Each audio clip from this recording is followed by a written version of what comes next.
I've got such a bad cough.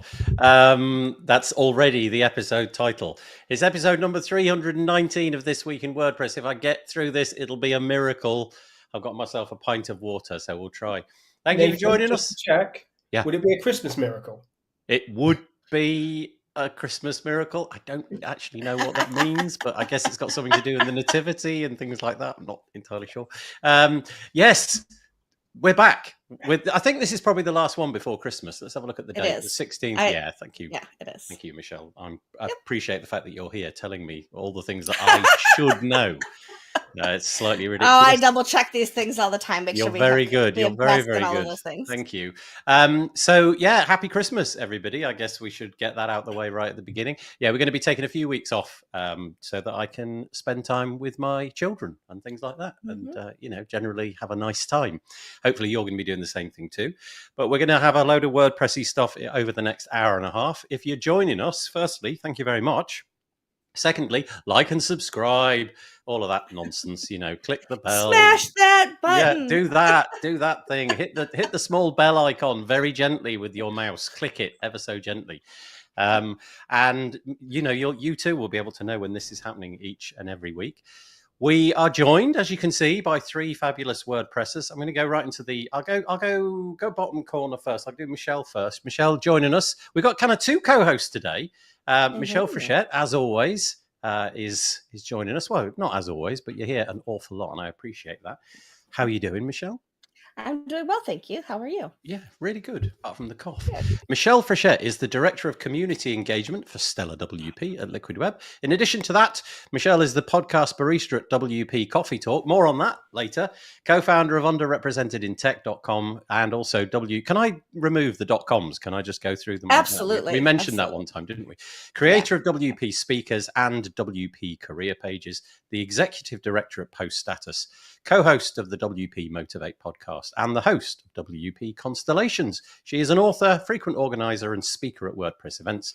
She lives outside of Rochester, New York, where she's an avid nature photographer. You can learn more about her at meetmichelle.online. There we go. Thank you. And over there is Taco. I always want to say your name with like some sort of rise and fall. I always want to go Verdonshot. But yeah, sounds good. Okay. Taco Verdonshot is joining us from the Netherlands. Up until recently, we would have said some, Yoasty things, and there would have been a Yoasty logo in the background and all that. No more. As you can see, he's now working for the Parallel Planks of Wood Company. No, he's not. No, he's not.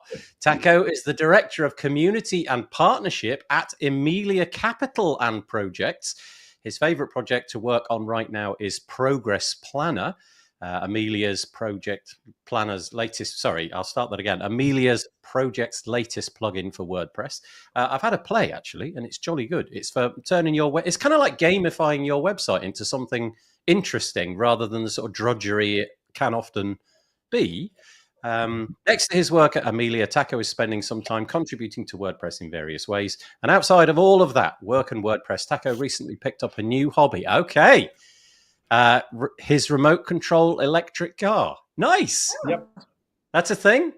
It's so much fun. Yes. The only thing is that I'm repairing more than I'm driving because I still have to learn the driving part. When you say remote control car, is it the kind of thing I would have given to my children? You know, you hold the box, which has got the aerial on it, and it's like 1.5 feet long kind of thing, or is it advanced since then? No, it's exactly that, but then in the version that goes about 100 kilometers an hour. What? Wait, actually does that speed? Well, yeah.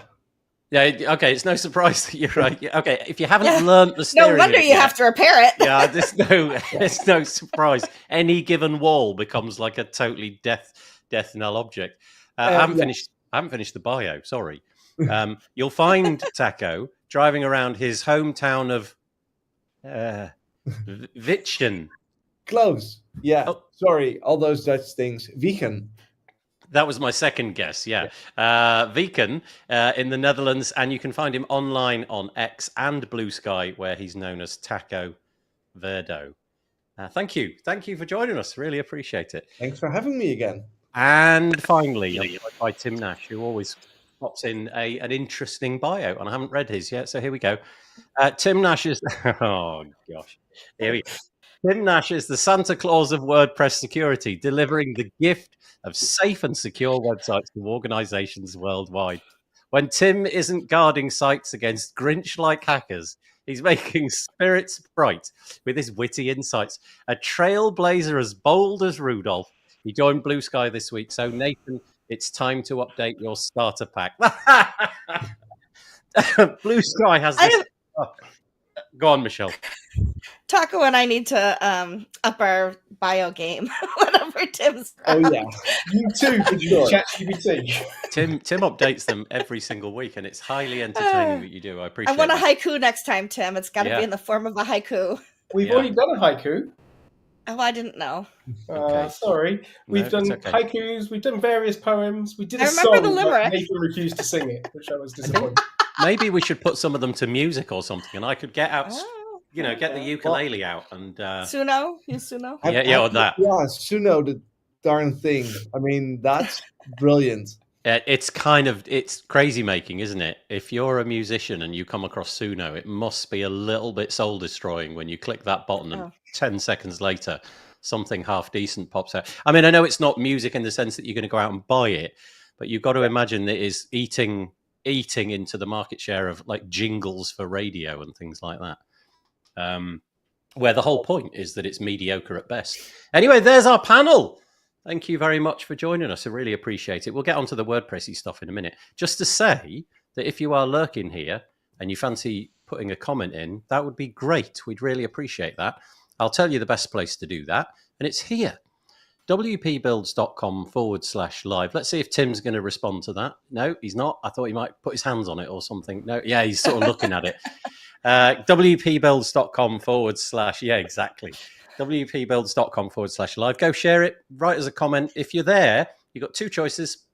You can either use the YouTube box on the right hand side. The comments are there. You're obviously going to have to be logged into Google.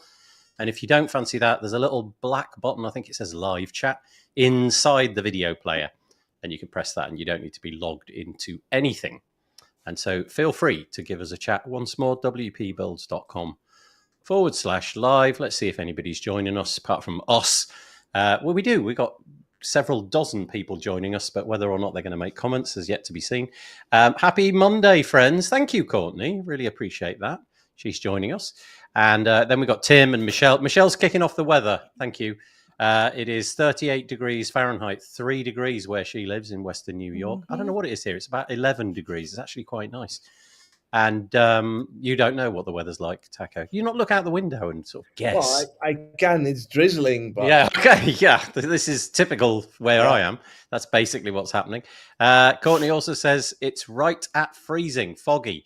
We had our first significant snow last night. I am jealous. I really want the snow to come. Paul Bedford is joining us. Hello, Paul. He's in Pretoria. Gosh, we do get around. 38 degrees there in Pretoria as well. I'm guessing that's centigrade, and I'm guessing I'm jealous. It says centigrade, not Fahrenheit, though. We have a series of heat waves for the past couple of weeks. Thankfully, I have a swimming pool. There is nothing like that comment to cause jealousy. Seriously. Yeah, we're all feeling it a bit in the Northern Hemisphere at the moment. Aaron Bowie is joining us. Hiya, he says. I think you and Tim are good friends, or Tim and Aaron, you know each other? Is it? Yeah, you know each other fairly well. That's nice. He's up in Aberdeen, where it's 11 degrees. So it's summer, he says. And Marcus Burnett is joining us. It's balmy, 67 degrees, 19 in Florida. That's actually about the perfect temperature for me. 19 degrees centigrade is neither too hot nor too cold. It's just right. It's that Goldilocks zone. Dealing with a bit of a migraine. Okay, that's not the Goldilocks zone. I am sorry about that. But it's so lovely to see you all. We'll find out at the end of this whether it's a cure for migraines or makes it worse. I have some suspicions which way that's going to go. Okay, let's get into it, shall we? You're here for WordPressy bits and pieces, so let's see if we can provide some of that. Firstly, a little bit of self-promotion. I do apologise, but we have to keep the lights on and what have you. So here we go, wpbuilds.com. If you fancy keeping in touch with the bits and pieces that we do, put your name in this here box and click this here button. And you will be subscribed, and we'll send you 2 emails a week. One when we produce this piece of content. We'll strip the audio out and send it out as a podcast tomorrow morning, so you'll hear about that. But then also every Thursday we produce a podcast, and usually they're on this homepage here. So look at that. Look at that. As if by magic, Aaron is not only on this show in the comments, but he's actually in the podcast. We did at 402, we did an episode with Aaron all about his fabulous suite of payment options which connect you directly to banks. So that's there. But also, yeah, this episode will be taking up this place tomorrow morning. So like I said, put your name and address, or rather just your email into there, and we'll keep you posted. And big thank you to the following 3 companies for keeping the lights on over here. GoDaddy Pro, Bluehost, and OmniSend. Really appreciate your support for helping us keep going. Believe it or not, Black Friday isn't over. It kind of is, but it isn't. Over on this page, our deals page, wpbuilds.com/black, you can just hit this button here if you like. We still have all these deals, which are still going on. Some of them, like on, I think the very last one kind of ends on the 1st of January or something. It may be worth going and checking it out if you're in the market for some hot deal that hasn't expired from Black Friday. And I was expecting you to do like the used car salesman voice, like Black Friday is over, but the deals keep going. Oh yeah, I could do that, but I don't. That's not within my soul. I'm incapable of doing that kind of thing, as you're about to find out. So, first of all, thank you. Thanks if you voted our podcast as a podcast that you quite liked. I really appreciate that. That's I'm very grateful. So there's this Monster Awards thing that they do. They do an award, and one of the categories is podcast, and we did all right. We came out in in that spot there. So thank you for that. But look, there's another one just here. Yay! But Nathan, let's be real. I mean, you're being your typical Englishman, but we were doing all right. You got 25% of the votes. And there were more than 4 competitors in the category. Yeah, and it cost me a lot of money to get those people. My aunts, uncles. Absolutely aced it. Yeah. So oh, well, thank you. Congratulations. Take that win. Oh, thank you. Okay. I appreciate that. Okay. I can't keep going. There it is. You can go and see that. There's loads of other companies in the WordPress space. There was like Forms and Page Builder and hosting and all of that. And you can go and see that by clicking on this all categories button. But look, congratulations to Michelle as well. WP Thank you. Coffee Talk. How I'm are you excited feeling about that. Yeah, I mean, it okay. feels like first place too. You know what I'm saying? Yeah, it does. I mean, Well, and I'm going to take 25% of the first place too, since I'm here so much. that's So, right. like, So I'll celebrate it with you. yeah, if you think about this, combined, we're on like a solid, what's that, 30 something percent, 34%. Yeah, we're doing all right. Yeah, nice. I'll take it. But honestly, sincerely, thank you. I don't mention them in the pre run up to it or anything, but Yes, anybody same. that did vote, I am very grateful. I think that's lovely. Likewise. Thank you very much. Yeah. Okay, and another bit of blowing the trumpet again. Apologies. The media partners have been announced for WordCamp Asia, and we've managed to bag one of those as well. So if you've got any stories around WordCamp Asia, I'd really appreciate it if you send them my way. You can either do that on X WP at WP Builds, but if you've got anything to add about WordCamp Asia, my job will be to promote it and make sure that the event is as successful as possible. I don't know if I'm going to go yet. Not entirely sure, but I'm certainly not going at the moment because I don't have an airfare or anything like that. But we'll see. Maybe as time gets closer. But thank you to WordCamp Asia for putting your trust into me. That's very, very nice. Okay, let's get stuck into the WordPressy stuff. So the WP Tavern has an article this week. I think this was the only place that I saw that had caught onto this story, so it's kind of interesting. WordPress core team proposes adding WP Consent API to WordPress core. I don't know if anybody can do a better job of saying what the WordPress Consent API would be, but to me, it just feels like, that whole thing where everybody's these days is trying to get a cookie banner onto their website. And it feels to me as if it's ramped up massively in the last 6 months. Now I can't go to, genuinely, if I go to any new website in the UK of any magnitude, if they got more than 100 visitors a week or something, I have to go through this horrible process of giving my consent. And in every case, it always feels as if it's aligned to confuse me somehow, that the boxes are either checked or pre-checked. The button that I want to press is a text link, and the button that I don't want to press is actually a massive button, which, and there's lots of double negative language and what have you. It'd be kind of nice if there was a sort of standard way of doing this. Obviously, WordPressers, we've got a whole range of plugins and custom code that you could write to do this. But it says here, the WordPress core team is gathering consensus around integrating the WP Consent API into core. The consent feature plugin was originally introduced in 2020 to standardize the communication of accepted content categories between plugins. Automatician Brian Alexander has placed 2 options before the community. Add this feature to core, make it canonical. In case of adding it to core, the existing API would be updated to meet the current core merge expectations, and the core could introduce a default cookie pop-up or block that could be activated similar to the built-in privacy feature. And this sort of speaks to the bit I was on about. Since the European Union's Digital Marketing Act, DMA, came into effect in March this year, the WP Consent API plugin has seen a sharp rise in adoption, surpassing 100,000 active installs. There's more to say on this, but I think I'll just hand it over. Would it be good to have some sort of standard way of handling this in WordPress? My feeling is it would be. Whether it should go into core or not so sure. Canonical kind of feels like maybe the right way to go. What do you people think?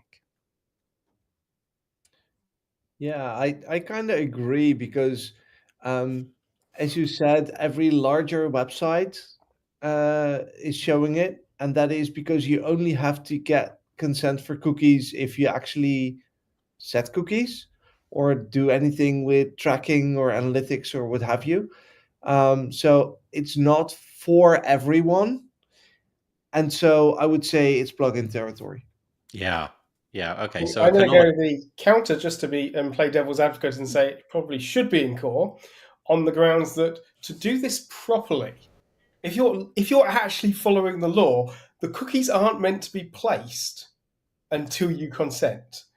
As it stands at the moment, you can install a multitude of plugins that will say, "Hey, click here to consent to cookies." Most of them don't work. And they completely rely on a very limited set of interactions to assume that those are the only cookies that are being placed in. If someone goes into their theme and just shoves a piece of JavaScript in, it will just load. Yeah. So this won't fix that.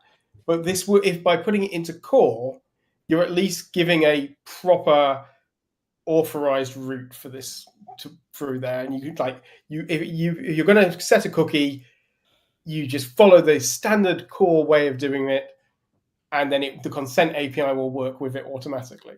Whereas if it's a canonical plugin, you need to start putting actions, hooks, and filters deeper and deeper into WordPress, which is not necessarily a bad thing. But every time you add a filter or some sort of hook in there, you're opening up the possibility of people using it. I think that's interesting. I actually didn't know that bit of information about setting the cookies. That's probably something which has gone in one ear and out the other many years ago. But that is a bit of a revelation to me. So can I just parse that correctly? The cookie should be in effect triggered or exist only after you've made some kind of selection. I just sort of assumed for analytical purposes. Yeah. Okay. Thank you. A cookie for when you log in. Right. That is a required cookie for the functioning of the site. Yeah. Okay. If it is your Google Analytics cookie or your top secret marketing thing you don't want anybody to know about, but really it's still tracking you in some way, then that needs consent before it's put on. Yeah, and now that you say that makes perfect sense. But I had just this incorrect intuition that, if you, when you went through the whole procedure of selecting which cookies you were allowing and what have you, that it would somehow stifle it at that point. But that's not the way it should work. And of course, that makes perfect sense. I just had misunderstood it. This is kind of getting a bit out of hand, though, in some scenarios. I went to a website that I am a member of. It's got nothing to do with WordPress. And I decided to take on the task of looking at all the options. So they did not have a reject all option, which for me is really frustrating. So I opened up the cookie, the banner, and then it opened a modal. I am not kidding you. I had 200 plus choices to make. And every single one of them was couched in a paragraph of text. It wasn't like, this on or off, this on or off. It was a paragraph of text with the toggle. And I just thought, what is even the point of that? Like, clearly nobody's going to have the capacity to read that. And not having the option to decline all just seemed really wrong. Haven't you just answered your own question with what was the point of that? It was specifically stop you from clicking it through. It's much like the well-known British newspapers that started charging you if you wish to opt out of tracking. And so when you went to go and reject all, you had to subscribe to them instead. How did that work for them? They made some splash on social media. Yeah. There's no such thing as bad press, is there? Yeah, well... if you're a newspaper... Possibly that's the one time that's true. I think maybe both of you are right, but I'm going to lean towards the more. I think Tim maybe has it with the if it's that way around. Yeah, it's difficult because it's gone. I'm interrupting. If they are able to make it not opinionated and just an API, then I'm with Tim. If it has any form of opinion on this is what you should always ask for example, then it's, we'll get to that later with some of the articles we'll be discussing today. Okay. Yeah. Okay. I also think that being the only person from the US in this group, that we over here forget that if we're going to be presenting a website outside of our borders, that we should have those consents in as well. And so I think having it as part of core where you could toggle on or off and you can go through and set different switches would be advantageous in at least educating people, especially if it came default on, that you would have to specifically go to turn it off. Just a thought. Yeah, no, that is an interesting thought, and I always forget that the rules are different over there as well. Do you have anything like the kind of same requirements that we do over on this side of the pond, or is it much more laissez-faire? It's ridiculously state by state, and so California has a law and a few others, and certainly the Termageddon folk could speak to this better than I could. But I know California has a very stringent law for consumers. New York does not. And most of the other states do not. Okay, so I'm okay. What I'm taking from this, though, is at least the conversation is going on, and the community needs to come to some sort of consensus. Because if I just if I just read that first line again, the WordPress core team is gathering consensus around integrating the WP Consent API into core. And if you go to WP Tavern, this post was written by Jolsner on the 9th of December, and you can click on the link here. To find out more about it and the API as well, the plugin possibilities too. So go and check that out. Just a couple of quick comments that have come in. Firstly, Aaron's is just saying that he's very shy.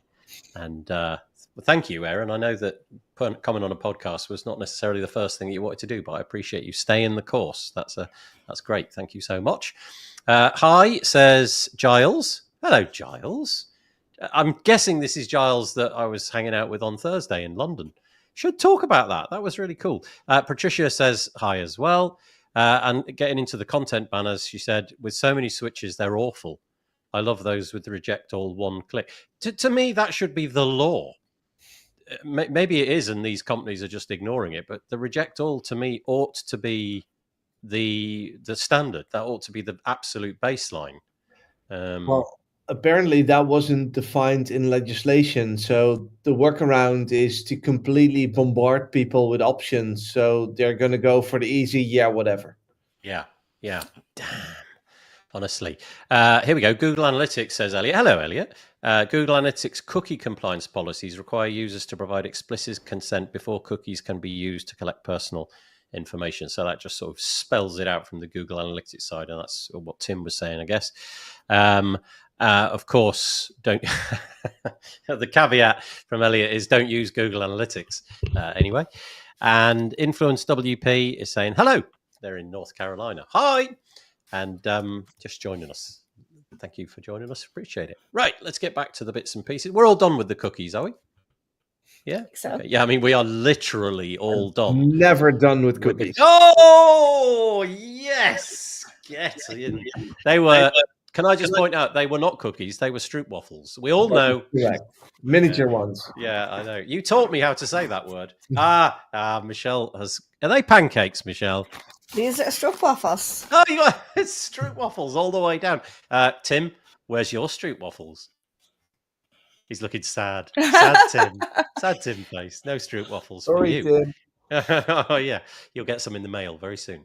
Okay, let's crack on. Earlier today, don't know if any of you either got up early or stayed up late to check out State of the Word. Matt took the stage in I want to say Tokyo. It was Tokyo, wasn't it? Yes, it even says Tokyo, it on the screen there. Yeah, and did his typical State of the Word address, which has now sort of been hived out of a WordCamp. It's now a sort of standalone event. He'd done it once in...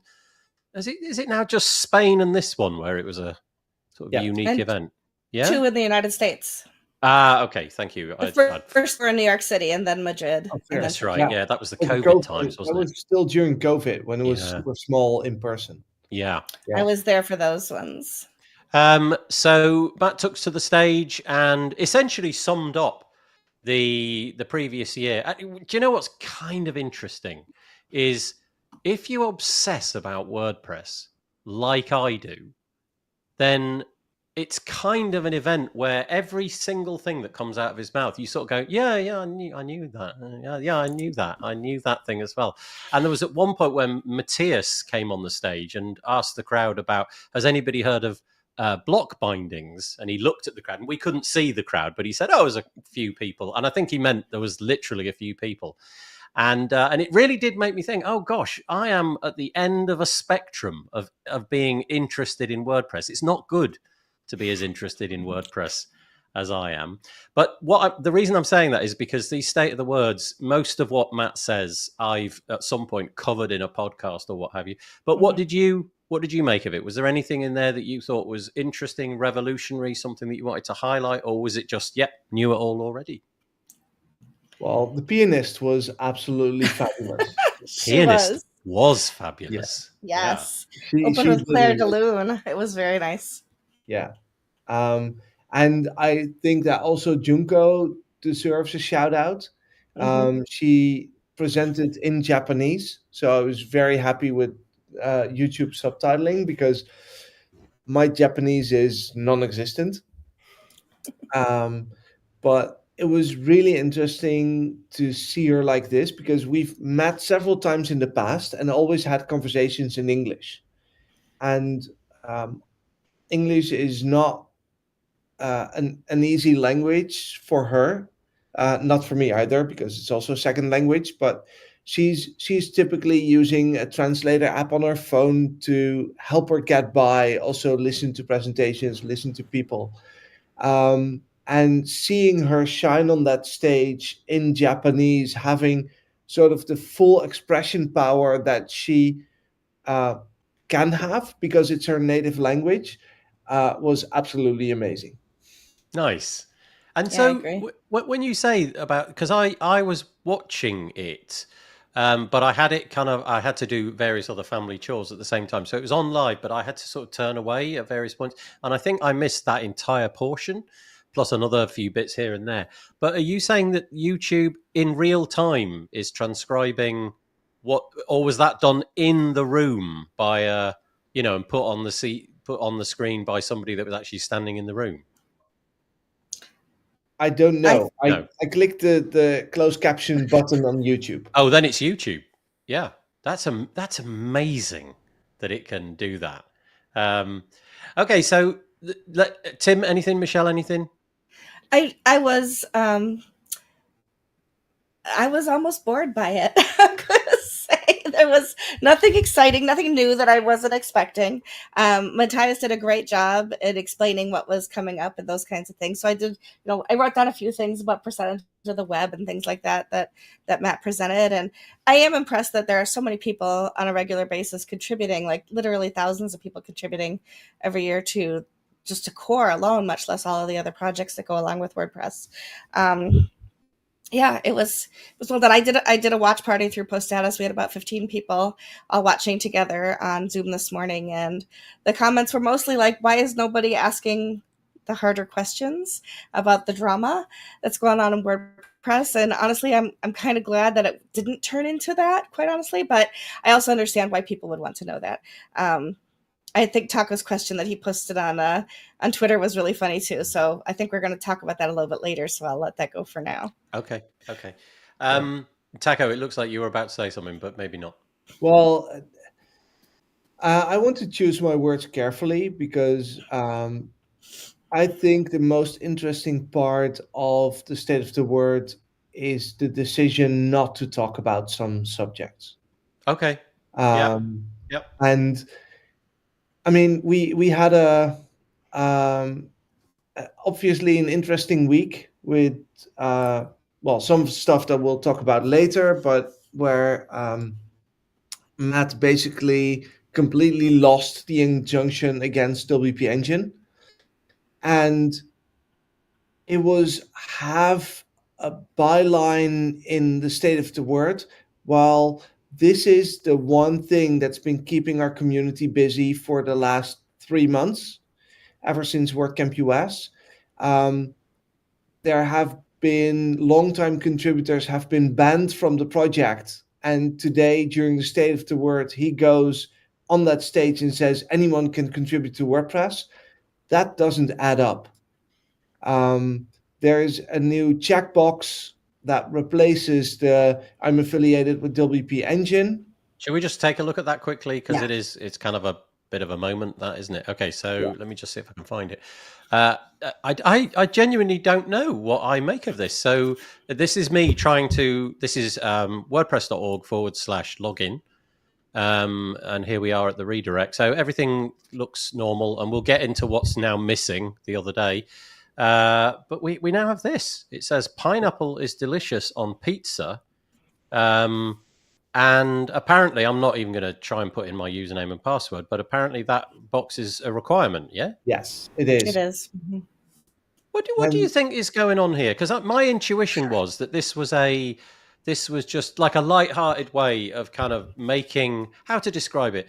When just things are not going so well, you might sort of try to comedy your way out of something.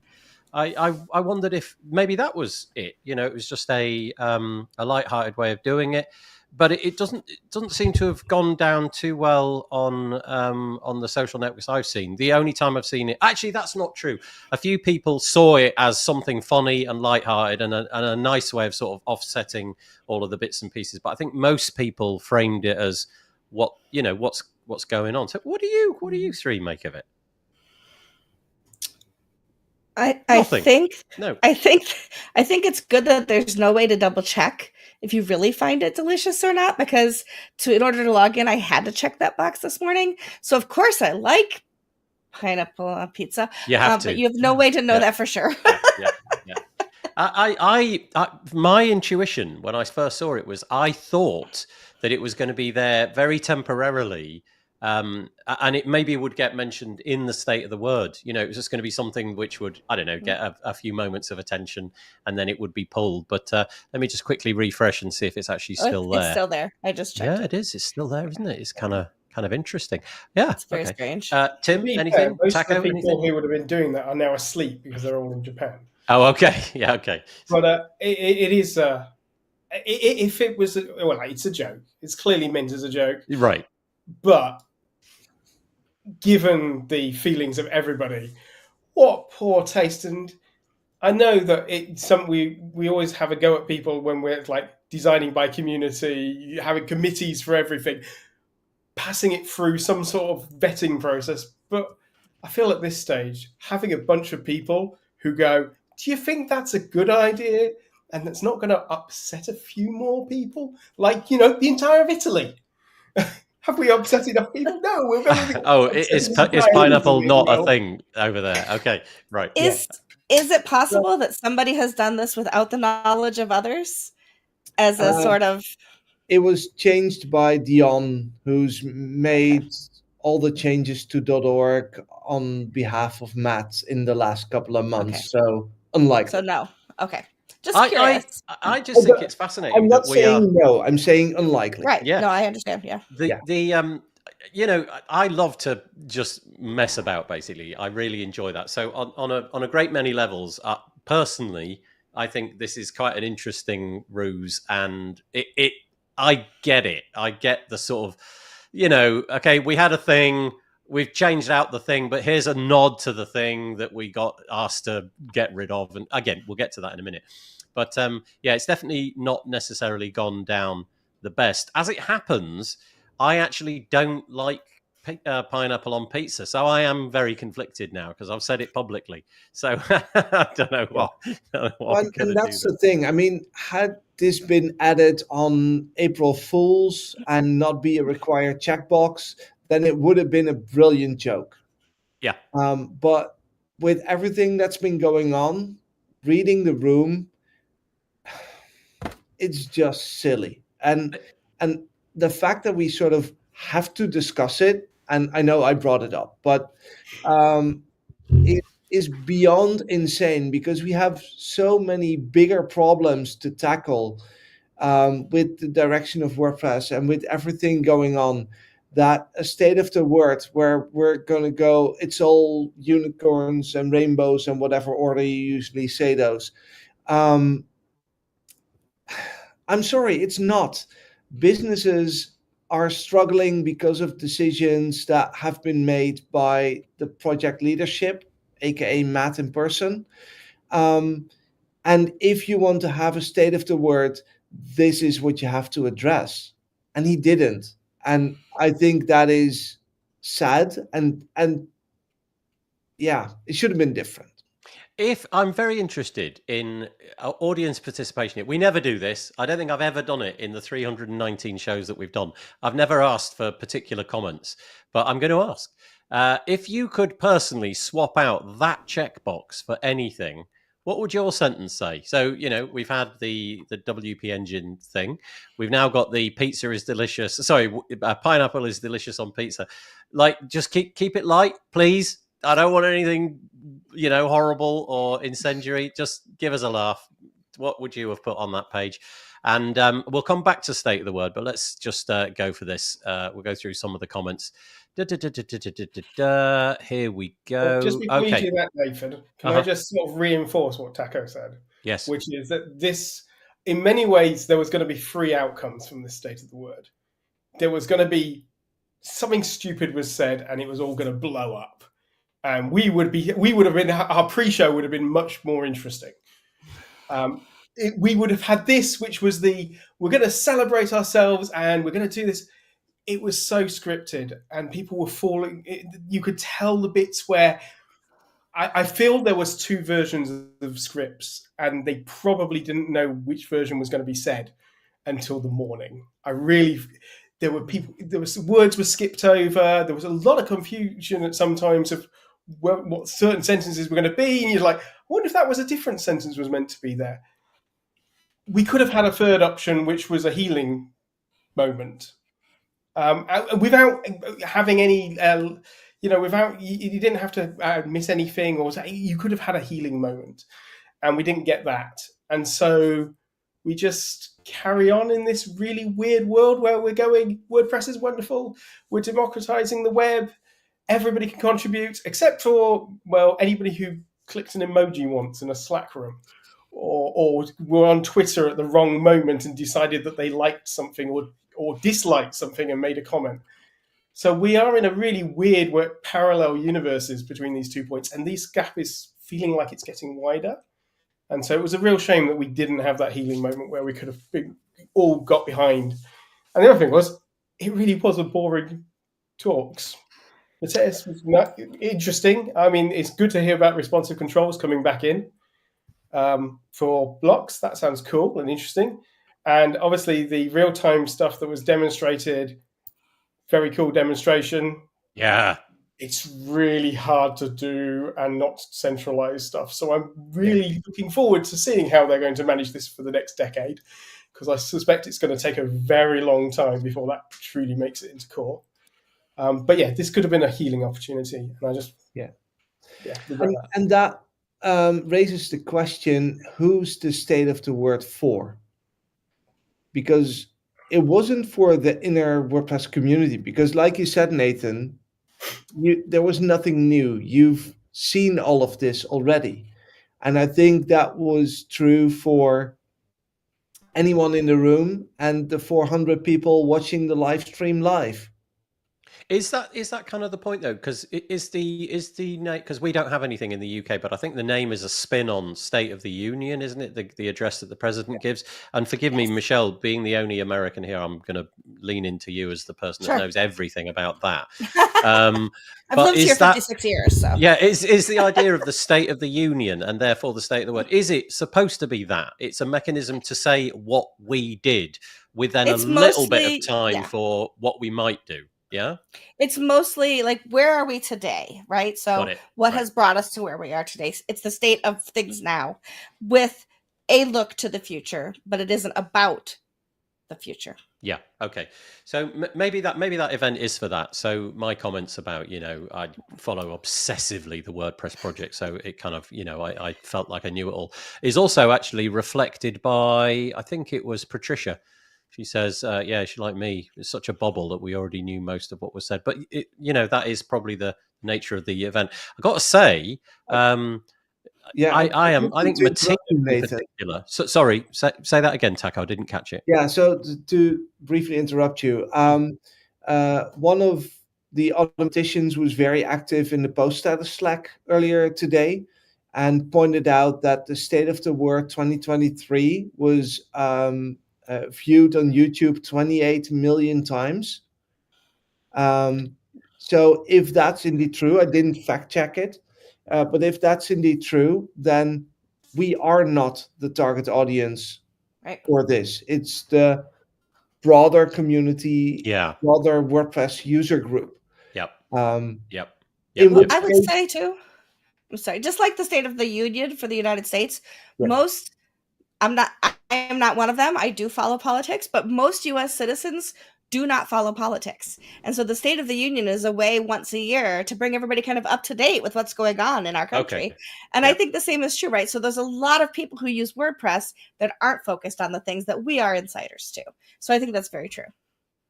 Okay, so I've got to say, everybody that came up on stage, so there was the pianist, there was Matt, there was Mary Hubbard, there was Matthias, they all look very Very relaxed. Matthias, in particular, I don't know how people can manage on stage and be that calm. In all honesty, it's pretty remarkable, knowing that there's many people watching, and obviously every single word is going to be dissected from every single angle, which is, I guess, what we're doing now. What have we got here? A few comments. Maybe it helped that the room was half empty, though. What was it? I didn't catch that. Was it? Yeah. Okay. It was visible in a few shots. Okay. But it wasn't completely filled. Web Squadron, so Imran, I'm guessing. It felt like a pat on the back meeting that you only attend where there is a good buffet available, except there was no food. Courtney says, I love the captions too. So we're talking about the translation from Japanese into English and presumably vice versa. Think that more Americans and English speakers need to experience having the content translated for us. Yeah, no kidding. Keep in mind that 1,000 contributors include people who just test during releases. I was surprised to be credited for that, by the way. Oh, nice. Elliot says, I appreciate. So I don't know if that means you're cognizant of or you like that. There are things which probably we shouldn't be discussing. But thoughts on pizza and pie? Okay, I think we've done the pizza and pineapple thing. Yeah. Found it interesting, says Courtney. Mary used WordPress, the platform versus core. I'm not sure I've heard leadership refer to it as a platform before. Can I comment on that really quickly, though? She has come from TikTok. And when we talk about social media, and that is your background, you use the word platform. So that might just be a semantic thing in her head because of her most recent job. Yeah, thank you. I'm just seeing if there's any comments about the whole pineapple thing. See a few people saying they hate fruit on pizzas. Great pond, poor taste. Right. You asked them to replace it, so there's a few that have a check box that okay, here we go. Mark. All right, I like this. Yeah, Marcus Burnett says Star Wars is superior to Star Trek, and that I can totally endorse. Yeah, I'm going to tick that box 100 times out of 100. Tim, it doesn't look entirely satisfied with that response. No. I don't mind a good Star Trek or Star Wars. I was more of a Babylon 5 fan personally. Yeah. Okay. Fair enough. They both had their failures. Kubrick is the best theme. Oh, yeah, that could be ticked. Yeah, that's clearly I'm happy with that. Okay, I like stepping on Lego bricks in the middle of the night. I have done that. That is pain like you've never experienced. It's like standing on a sea urchin or something. Okay, that's brilliant. Mind you, that the checkbox is required. So yeah, this is okay. Anybody who hasn't stood on a Lego brick is not permitted into WordPress.org. I like it. Marcus is on a roll. I'm not affiliated with Glitter in any way. The problem is I've been to WordCamp Brighton, so I can't tick box. Okay. Okay. Any more? No, I think that's all the ones we've got, but we've got lots of comments. Star Wars always wins, says Imran. And Kubrick is the best theme. She just checked the box. She's just confirming that that's true. We need a big UK event. We do let ourselves down. Well, all I can say is you haven't been to the WordPress London meetup, have you? Which we did last Thursday, and we had Jamie Marsland taking on Dan Maybe in a speed build. Plus, we gave away a Mac and did a pub quiz. I feel it's, as much as I loved OP London, it's not quite the same as the 900 plus people at WordCamp London in its heyday. We try. Yeah, we try. Yeah, it's a series of rebuilding. Yeah, it is. Yeah, indeed. Okay, so was there anything about State of the Word that we wanted to add? I mean, for me, it was a summation of all that we knew about, but it was nice to see a few of the bits and pieces, especially from a technical point of view that Matthias put on the screen. I have had a tiny play with the commenting on the collaborative editing phase 3 side of things. That looks really cool. If that's the interface that we end up with, I like it. It's basically, it looks almost exactly, apart from the UI is slightly a bit different. The interaction is just like in a Google Doc. You pick a bit, comment, and then you can have replies to those comments, and that's neat. I have remembered one thing I did like, the EPUB builder. Oh, wasn't that nice? So basically, it was for those who didn't watch, they've taken the Gutenberg and a really stripped down version of Playground, I think. I sort of turned the radio at the wrong moment to see the technical details. And basically, you now have like an interface to build a book that you can then save as an EPUB or potentially save as a Word document. And as somebody who writes ridiculously long blog posts and thinks, one day I'm going to write my book, it was like, I could quite see myself just dragging and dropping. If it worked actually on my website, I'd have been I think they missed a trick. That is a really great canonical plugin just there. Yeah, Just really a post neat. like book and that interface, I'd be very happy chatting if that happened. This As was, somebody who has taken a blog and turned it into a book, I agree. And I have already decided last week, before you even mentioned that, that's what the talk I'm going to pitch to you to Europe is this year, is how to go from your blog to a published book. Nice. Oh, they just made it really easy for you. It's like, click here.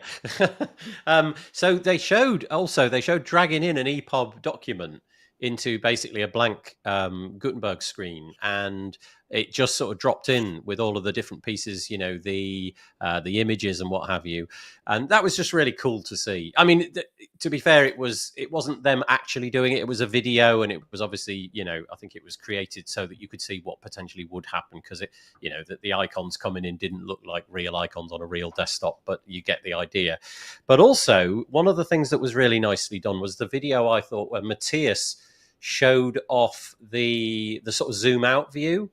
I thought that was quite nice. It just encapsulated it really well for those people who hadn't seen it before, but also the capacity to just move things around on the canvas. So, dragging images. And then what he said was a very difficult challenge was taking an image and then basically putting it next to another image, and it kind of created this little gallery. I don't know what would happen if you went to 3 or 4 or what have you, but just little UI things which make it a little bit more intuitive.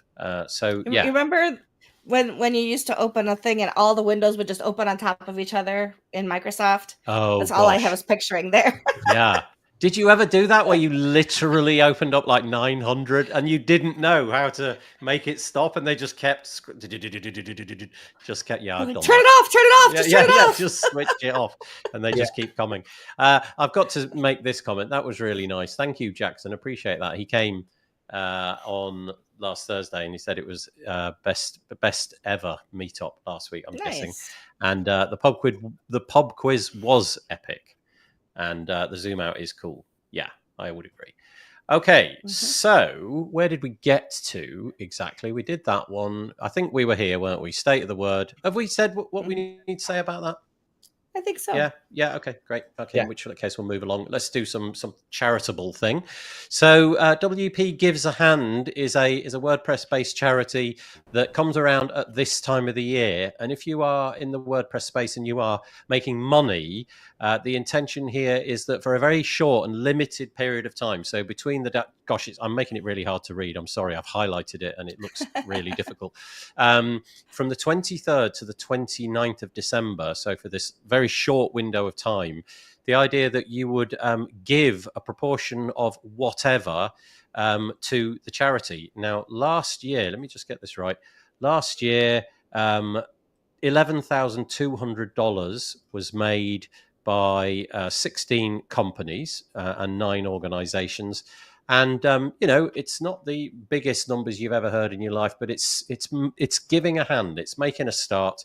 And so if you would like to do this and give back, and to be honest with you, I have now forgotten, for reasons unknown in my own head, I've forgotten where the money lands. So I apologize for not having that to hand. Each company can select their own charity. So I think if you scroll down a little bit, you can already see some of the 2024 participants, and you can see that Visual Composer and IndieStack donate to. Yeah, you're scrolling too far. Oh, sorry. Thank you. Yeah, this is 2024. Great. Yes, thank you. So they do SOS Children's Villages in Latvia. Yit found another charity. So each company can just say, hey, we're donating to this charity or these charities, but it's about giving back. So, and the idea is that at this one moment when, we're sort of used to giving and receiving, that you just tell your board of directors or whatever, we're just going to give a proportion of this week. And it's just a really nice idea. So wpgivesahand.com is the URL to go and find that. And there's information about what happened last year here. And and you can see some of the companies that have joined so far. So Visual Composer, IndieStack, WP Bakery, Amelia, WP Datatables, Traft, Bookster, and Yith have all contributed so far. So thanks to them. Okay, shall we move on? Right, very briefly, this is the Verge write-up. It's kind of interesting. I don't know that we've ever featured the Verge before, because the Verge is kind of like, the wider press. But I guess this story does reach the wider press. If it's okay with you, I don't really want to get into the ins and outs of it, so I'll just say kind of my take on what happened. The preliminary injunction. So this is in the rift between Automatic and WP Engine. And I don't understand the sort of machinations of how the dominoes fall with the different lawsuits at different times. But the preliminary injunction was decided the other day, and basically, to sum it up, I'm sure you know this already. To sum it up, it feels like you just rewind the clock to September the 19th. That is to say that the checkbox that we mentioned on the page, which is there, that has been removed now. My understanding is that also stretches to participation in the WordPress.org. If you want to log into WordPress.org, all of that has now been returned to everybody, assuming that you like pizza with pineapple on it. And also the plugin, ACF, Advanced Custom Fields, got its permalink back on the .org repo, but I'm not sure what the state of play is regarding any reviews that may have dropped in the intervening months. So does that sum it up about right? Is it basically we're back to September, then I want to say 19th. I think 20th was the day. Or did I miss something? Was there something that I failed? Just one thing to add, that the WP Engine staff have been given their logins back, but anybody else who was caught up in the whole thing and was blocked haven't got their logins back. So it's the only people who have had their logins restored to WordPress.org and to Slack are WP Engine staff themselves. Do you mean to say that they're the only people who've received clarification that they've been returned, or do you literally mean that the accounts so it's only the WP Engine staff that have had their accounts actually returned to them? Yes. Everybody else is still disabled or deactivated or deleted, depending on what version of where in the timeline you're talking. But yes, so if at some point you were thrown out of the WordPress Slack or blocked on WordPress.org and you weren't a WP Engine member of staff, your account hasn't been restored because the judgment is only affecting WP Engine and WordPress.org, not. Oh, I see. Right, so there's a compulsion in the writing of the judgment that says that the WP Engine staff must have theirs returned, and so that has happened, but it didn't encompass. I guess it couldn't really, could it? If you think about it, it wasn't an argument about that. So okay, I didn't know that. I didn't know that was a thing. So that then has to. Well, let's see what the fallout of that is. This happened how long ago? When did this judgment? Was it like a week ago now? Friday. Was it I think Friday? It was just last really? Friday, wasn't it? Yeah. Gosh. Very recent. Wow, gosh, it feels like much longer. Thursday, but yeah. Yeah, just last week. Yeah, okay. You can read more about that on The Verge, and honestly, you can read about it in just about everything, in just about every tech publication, I think, to be honest, because it's quite interesting news. The official WordPress X account wrote, the usual that you'd expect, the sort of riposte, which is we look forward to our day in court or something like that. It's a preliminary judgment, and I don't even know what a preliminary judgment is, but I guess this is not over yet. What's interesting is that in order to get that injunction, you sort of have to prove that it is very likely that you'll win the court case that it's connected to. And reading I'm not a lawyer or don't have any legal expertise, but as I understood it, it's not obvious that you'll win an injunction unless the judge thinks it's likely that you'll also win the court case. Oh, I see. So there is some sort of thread between the two things. Yes. Okay. Yeah. Okay. Basically, this injunction is to stop you from doing more harm to the other party until the moment the court case has a verdict. Okay. So presumably then at this point, the automatic side of things, they now have to come up with some other arguments or other things that they're going to bring to bear. Potentially.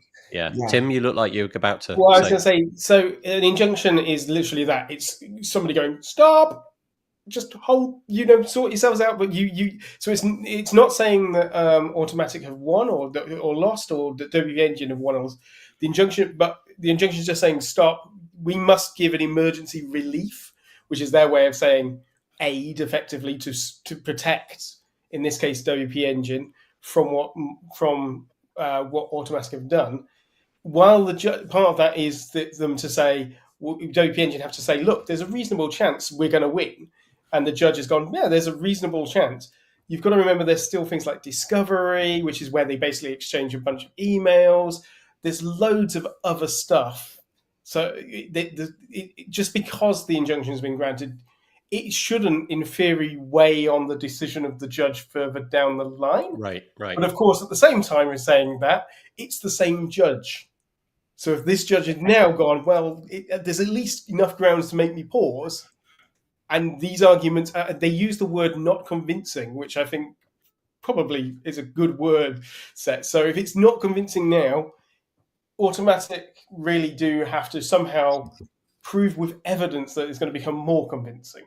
So they've got to produce the evidence, if that makes sense. Yeah, it does. And speaking of injunction and stopping things, I think it's time that we cleanse our palates just for a few moments with, we can all relax and look at some cats, sheep, and little puppies, but it won't be for long. Here it comes. Okay, good. Right, we're back. I love that video. It's like a whole minute and a half. Move on. Let's move on. Let's get into some other stuff. Okay. A couple of pieces here, very much connected. One written off the back of reading another. This will be interesting for the community involved in. So Hendrik, who I don't know, but in a minute we're going to flip over to a piece by Joost, as in the person, Joost de Volk. Hendrik wrote his article, and then it prompted Joost to write his, I think basically in broad agreement. And Hendrik's assertion in this piece, and I'll try to paraphrase it basically, is that, well, the title kind of says it all really. WordPress isn't WordPress anymore. And it can be summed up as follows. WordPress is now too complicated. It used to be lean. It used to be very simple to understand. And in the more recent past, and I think really we're talking about, the advent of Gutenberg and all of the things that can bring. But he actually does mention particular things like lightbox functionality, duotone filters, footnotes, and the proposed marquee block and slider block, things like that. The assertion is that this is just making WordPress more difficult, more bloated, and less desirable. And the proposed options are, and there's an awful lot more in this, but is basically canonical plugins. And we mentioned this a minute ago. The idea of plugins is a plugin which basically behaves from your point of view as a part of core, in that it will receive timely updates. It will be checked against best security practices, and you can rely on it when you install it as if it had shipped with core. It will be trustworthy, updated, and what have you. But it won't be in core. This is something you'll have to go and find. So those functionalities that we just described would be there. And so there's an awful lot in this article, but I've stripped it down to that. And then if we just move over to Joost's side, Joost, as he so often does, brings the data to bear. So rather than just sort of saying, okay, I think it's bloated, what impact does that therefore have? And this chart, apologies if you can't see it, but I'll try to describe it. It's going back to 2018, and it's the market share of WordPress. And basically, it has been on a steady climb for many, many years. Since 2018, it's gone up from sort of like 26%, 20 something like that, until we get to where we are now, which is, in the sort of 35s, according to this, the data that Yoast uses. We're used to hearing 43, but anyway, ignore that. But Yoast's point is that really, basically, we're stagnant. For the last 12 months, WordPress is stagnant. You could argue that it's gone up in the most recent months, and I think Matt Mullenweg on stage said something like that. Then, if you look at CMSs, open source CMSs, so Magento, Drupal, Joomla, PrestaShop, they are all in fairly precipitous decline. And again, I'm showing a chart which shows that, but WordPress, so at least WordPress has bucked that trend. However, some sort of interesting data to bring to bear there, that really can be put at the door of Elementor, according to this data. If you stripped Elementor out of WordPress, it may not have done quite the rise that it has over the last, let's say, 4, 5, 6 years, something like that. And then why is this happening? We'll paraphrase again: slow, technically stagnant, and it's perceived as insecure. People do regard plugins as WordPress. Whether that's fair or not is not really the point. It's difficult to use, and you only have to get inside of the block editor with your inexperienced non-tech friend to realize how quickly they go down blind alleys and it doesn't work. So yeah, it basically, there's a call to action here. Let's make it simple. Let's canonical. I'm going to make up a word. Let's canonicalize. Let's canonicalize what can be canonicalized. Oh my goodness! And make WordPress lean again. Basically, I think is the idea, and I think the data maybe would support that. So I'm just going to hand it over to you. Do you agree with that? Is that just is that too much? Are we happy with where we're at the moment? Discuss. So I think WordPress has two audiences. It has the developer and the inside play, baseball kind of people who follow it, watch it, understand how it's morphed, and understand what we need to do to continue to move forward. But then we're also trying to market it to people who are deciding where to build their next website and aren't insiders and aren't web builders. And so I think that by trying to put as much in there as possible, they're trying to compete with the Wixes of the world, right, where you can just log in and drag and drop, and it's easier. But it doesn't look easier to people who've been using it all this time. So I'm not sure what the right answer is, because you can't have it both ways and have everybody be happy with the way it works. Michelle, honestly, I was hoping that you would have the answer. I was just, you just fix it all for us. If you could just make WordPress work for every human, that would be splendid. I'm only a Christmas angel in print. Yeah, it's interesting. I think people like Hendrik, who've been in the space for a long time, and people like Yoast, who've been in the space for a long time, valid criticisms.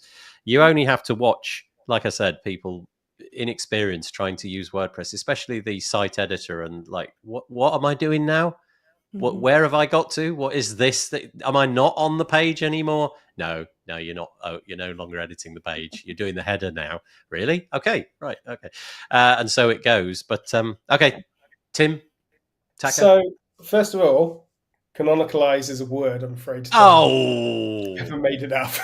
You've minted nothing. Have to double check, because I'm sure. But we're damned if we do, damned if we don't. Within the space of what the last 45 minutes, we have said, this should go in core. Oh, yes, definitely. This should definitely go in core. It should be plugin. Yeah. And it's the same with everything. I agree. Most of the things that were highlighted as why are these in core, for me, were like, why are these in core? These clearly are plugins. But then every so often, you only have to go on Twitter now, and you'll find at least one comment in the last couple of hours related to WordPress where someone says, wow, this plugin should be in core. I was like, and you at that second, you're probably going, yeah, it totally should be. So these decisions are really hard to do. Going backwards to the state of Word, one of the things I actually was surprised about, well, maybe not surprised, but one I sort of liked, was Joey Mateus's talk, where he was like highlighting this idea of block bindings, custom fields, and custom post types make a true CMS. And okay, I think that custom fields entry was probably more to do with ACF than anything to do with the future of WordPress. But it was nice to see that trio there because, yeah, for me, a CMS is all about the power of being able to generate some custom fields, attach some data to it, and pump it out to the front end. That is where a CMS is. But WordPress never was a CMS. WordPress was a blogging platform, as is really demonstrated by Matt when he was trying to do his speed build thing, and he couldn't use the full site editor because, I use Gutenberg, but I only write with it. Well, yeah, because you blog with it, because you use WordPress as a blogging platform, which is fantastic. It's a brilliant piece of software for blogging because that's what it was designed for. We've spent the last 20 plus years making it not that, and now we're paying for it. We're paying for it with the underlying layer underneath. It's in how the database works. We're trying to shove JavaScript libraries on top to try and make it feel modern. And it's getting bigger and bigger and bigger. And we're now at the stage where, well, if you cut anything, how are you going to do it? Yeah, I mean, as soon as it's gone in, it can't ever really come out again, can it? That's the sort of it would take trade-off. Some pretty radical. Yeah. Hey, we are doing WordPress 10. It is not backwards compatible. So can you imagine those words ever being uttered? Yeah. Are you in the camp of like backwards compatible? Are you in the camp of site editing and Gutenberg and blocks and all of that should have been if you like, a canonical plugin? Would that be? I mean, I personally quite like the site editor. I've got used to it. I've never been a full-on naysayer.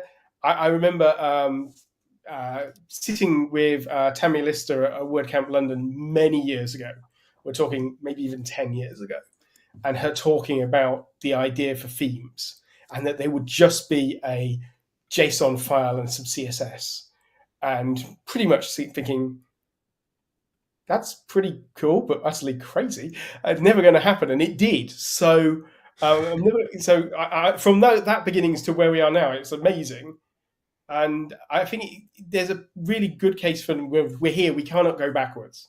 Yeah, this train is going forwards, but we should learn from it. And one of the things that we are terrible at within the WordPress community is stopping and doing postmortems.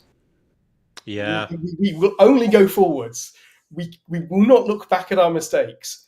If we are, and consequently, we are doomed to repeat them. And so we will, after every major project, go, well, communication was a bit of a problem, wasn't it? It's like, oh, marketing is a bit of a problem, isn't it? Yeah, and we'll just, it's even something as simple as running a WordCamp where we require the people in charge of running the WordCamp to be replaced after each and every WordCamp is a symptom of this. We must only go forward. We can't have experience.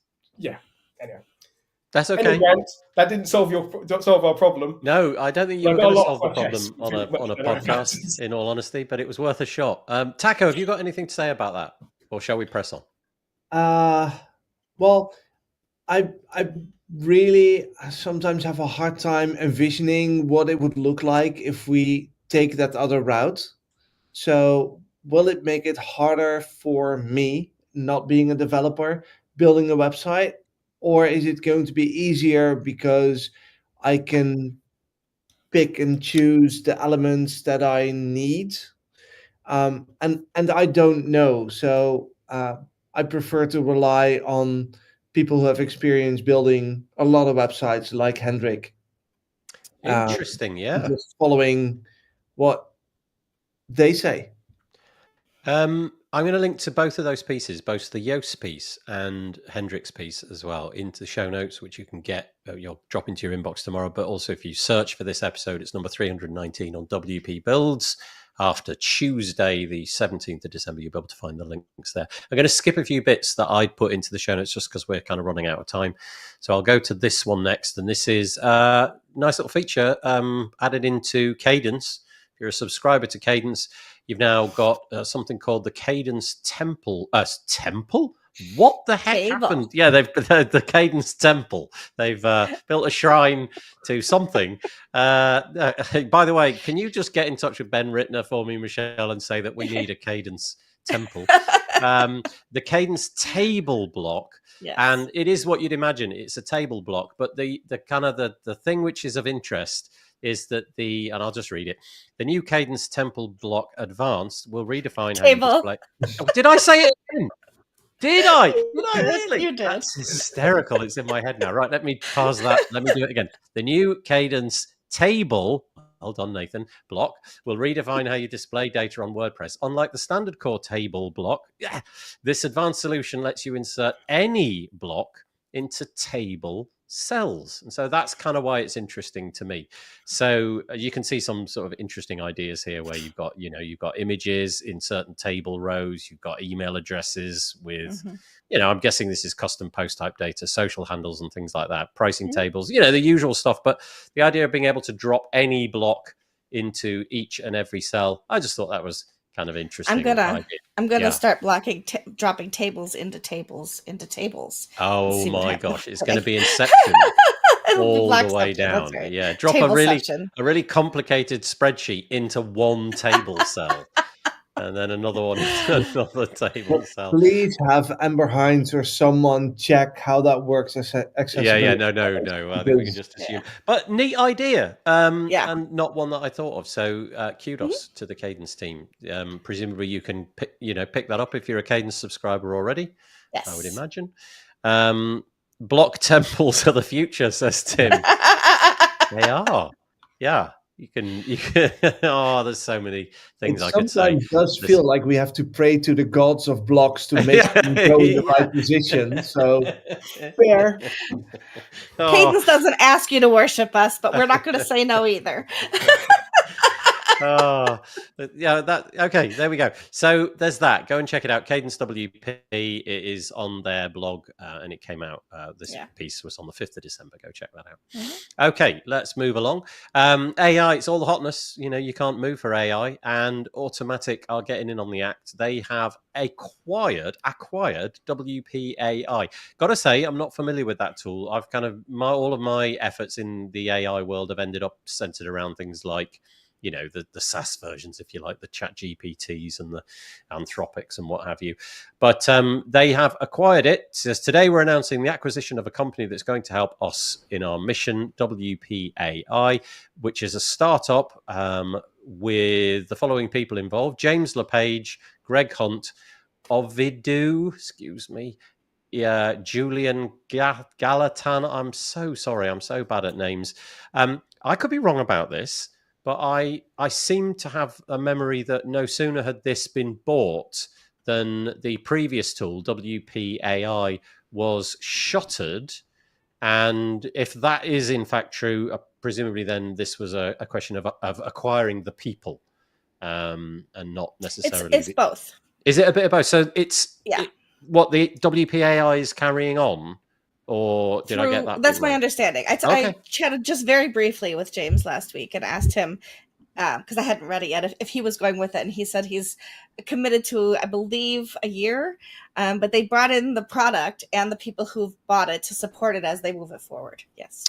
And so obviously this will hopefully help you with your WordPress website coding endeavors. I presume there's some alignment with, the code base and building plugins and helping people do all of those kind of things. It was kind of interesting, although I didn't manage to see it. I heard reports that last week, another speed build, Jamie Marsland, put Ryan Welcher against Nick Diego, but Nick Diego was wearing the AI hat, and they were given the task of creating like a timer, like a countdown timer, obviously with Christmas being what it is. And as you may expect, something as utilitarian as that, I guess the AI was just going to excel at that a million times. And apparently Nick was finished in a heartbeat, really, just a few minutes. Whereas Ryan, with the constraints of having to write it himself, I don't know how far he got through. You're nodding your head, a couple of you. Did you see it? Yeah, Ryan did an amazing job to keep up with what I felt was a little unfair. Okay. In that the tasks that were picked were indeed very hand-picked towards favouring the AI. It would have been much more interesting to watch a traditional speed build with here, we redesigned this site. Where you need we almost had that. I mean, Matt partially relied on AI during his speed build. That was an interesting take on it as well, because the way that Matt did it was that he took a screenshot. I don't know if you were watching that, but he took a screenshot of something. So it wasn't like he was, I don't know, taking a bit of HTML from, he was viewing the source and taking the HTML. Basically it was an image. Drop the image into the chat, and then it did its best. And I think it's fair to say that on most occasions it got a pretty decent rendition of it, didn't it? There was this 3-image layout with some text, and the padding and everything was way off. But it figured out that there were 3 images, and here they are, and they're side by side. And I'm sure it would have been dreadful in all sorts of respects in terms of accessibility and responsiveness and what have you. But it was pretty amazing. Anyway, more AI coming into the WordPress space, and it looks like 3 people who know this stuff inside out have been hired to do it. Mm-hmm. Okay. Anything else, or shall I move on? Time is short. Okay. Mm-hmm. In which case, I will just mention that a few plugin companies and something that's not a plugin company are diversifying beyond WordPress. So I'm at pains to point out that they're not moving away from WordPress. They've just decided to explore some different ecosystems. So Barn 2, I guess famous for their extensions to WooCommerce, have decided that they're going to enter the Shopify ecosystem, as if memory serves correctly. Yoast did, right? Yoast did a... Yes, that's correct. Yeah. So that's happening in 2025. Katie Keith, who's been on the show a few times, said we'll diversify into selling Shopify apps, as well as continuing to focus on WP and WooCommerce plugins. PatchStack are going to be expanding. So they're currently really focused headlong in WordPress, and they're going to be putting their endeavors as well into the Laravel ecosystem, which is a pretty hot thing, and Layer WP, which is, I don't know entirely what Layer WP would be doing, but they've got this WP Deals page, which they're going to be moving presumably out into, I don't know, maybe more SaaS kind of solutions. So stay calm, essentially. If you've got Barn 2 stuff, it's not going away, but they've definitely decided to explore avenues new. And I do wonder, maybe harking back to the post that Yoast himself wrote with all that data about possible, and I'm doing air quotes, stagnation. Maybe this is something these businesses need to look at. Okay, let's just flick to some user content. Let's go to this one first. This came from, who put the Felix Arntz one in? Was that you, Taco? I did, of course. It's called Snowfall. Let me guess. You want to tell us? Yeah, so talking about snowflakes in the community now. I mean, it's wintertime, so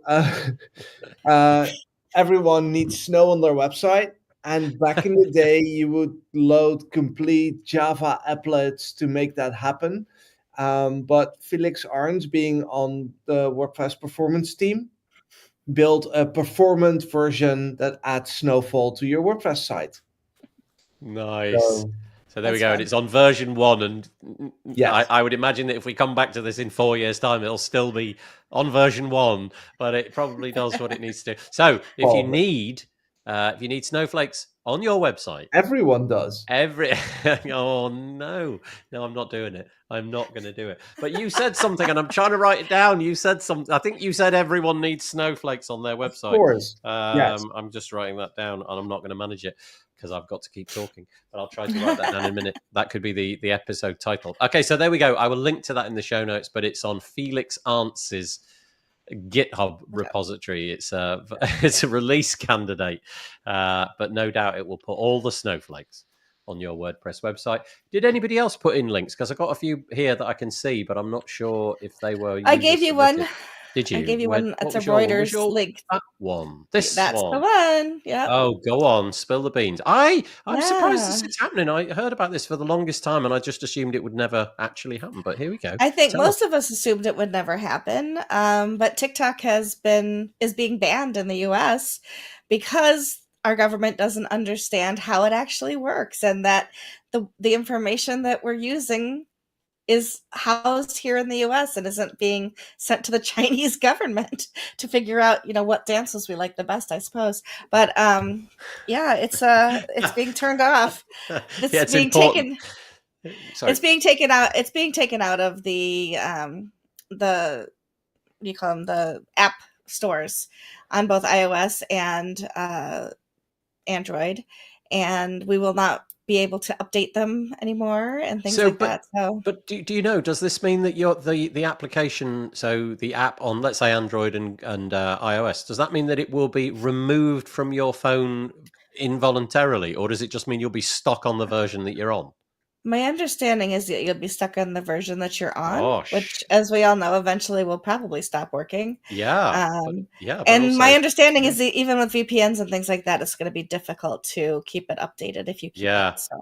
Tim made the point prior to hitting record that this was basically the best news you could possibly have if you're a VPN provider, because we'll see how that goes. I'm really surprised, because you would have thought that the shoe being on the other foot, this could easily work in, like against all of the social platforms that come out of the US, Facebook and LinkedIn and X now.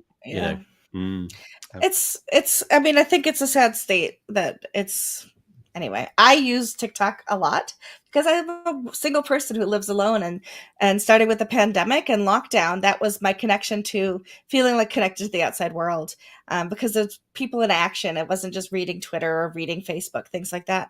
And so it allowed you to feel like you were connected to the world in a different kind of way. And I'm a little sad that it's happening this way. I honestly think it's because we have, as a people here in the United States, especially the left wing, have really motivated people through TikTok to take action on certain things. It has become a way to spread news faster than anything else. And so when a government can't control the narrative, it seeks to push down that narrative. And so I think that's what's happening. So, firstly, Elliot Richmond is making the comment that, oh, sorry, Michelle. Elliot Richmond makes the point that it's a global trend. Australia, I'd forgotten this story. It's fascinating. Australia are banning children under 16 from using social media, of which I imagine TikTok would count, but I'm also imagining it would go to Facebook and Twitter and all of the other different bits and pieces. So a much more beefy stick, if you like, but at least at the age of 17 or 16 years and 1 day, you'll be back on the TikToks before you know it. Right. And that proves just how much of a dad joke person I am. I called it the TikToks. The TikTok. The TikToks. I have literally never even seen TikTok in action. And that is gonna be my goal in life, to get to the ripe old age where I finally give up life, and on my gravestone it will be, he never saw TikTok, and I will be a proud person. Well, I will say that just like any social media with a good algorithm, it becomes what you put into it. Yeah. And so a lot of people can think of it as silly kids dancing and those kinds of things. I myself have learned so much over the last 4 years by being engaged in TikTok. I've learned about the world. I've learned about different places. I'm following somebody who is able to go into the pyramids in Egypt, something that I would never be able to do because it is not they weren't built for accessibility, it turns out. And so I'm able to see the world through things like TikTok. And it's not that I can't explore other ways, but not in the same way that things come up on TikTok. And so I'm a little sad. So TikTok is for entertainment. What's also for entertainment is CSS. You didn't know that. Here it comes. CSS. Oh, you got to love it. What a segue. Chris Coyer. Yeah, thank you. That I've been rehearsing that all week. Chris Coyer, what's not to love? Look at the teeny tiny amount of CSS which is required to make this fun thing happen. Two things here. This is scroll-driven animations. I don't know why I'm showing this. I just thought it was great. So you scroll. And look, there he is. I mean, I can't imagine a scenario where I want to do that, but look what you need to do it. This, followed by this. It's about 12 lines, 15 lines of CSS, and then you've got this grid class over here. As if that wasn't enough, let's take you to the next one.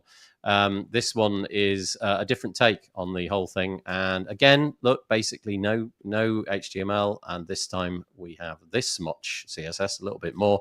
Modern CSS is truly remarkable. And I'm going to scroll. Did you see that? Look at all this stuff going on. There's your snowflakes. Isn't that great? I'm not Honestly, sure what the snow looks like in the UK, but that is not nowhere like that. near snow. Good point. Good point. Since 1999, we haven't had any snow in the UK. But I just thought that was brilliant. If you're not keeping up with modern CSS, it is transforming what's going to be possible in the future. Really interesting.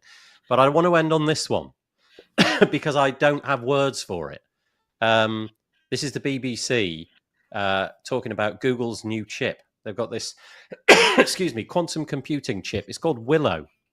And I don't know what the constraints around this information are. I have no idea how exaggerated all this is, but let's imagine that this is true. Google has unveiled a new chip, which it claims takes 5 minutes to solve a problem that would currently take the world's fastest supercomputer 10 septillion years, which is 10 with like massive amounts of zeros. 3, 6, 9, 12, 15, 18, 21, 24. So it's 10 with 24 zeros after it. It's longer than, it's crazy long. Now, that's fascinating. Well done, Google. Good job. Great, created a fabulous chip. Now, all right, that's interesting. But then when you scroll a bit further, look at that. That is the nerdiest picture ever. There's two people staring at something so Borg-like you can barely take it in. But the bit that is confounding, I'm going to take it off the screen, is that the people behind this technology claim, wait for it, claim that it is possibly proof of the multiverse.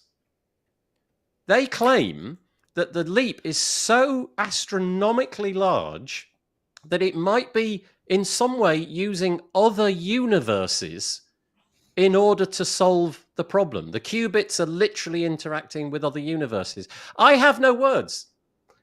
It's not April the 1st. These are credible people, and I don't know what to say, apart from I'm going back to WordPress. But yeah, Tim, you look like you've got some... No, I was just going to say, just going back to the article itself, and the 10 septillion? 10 big number, yeah. 10 big numbers.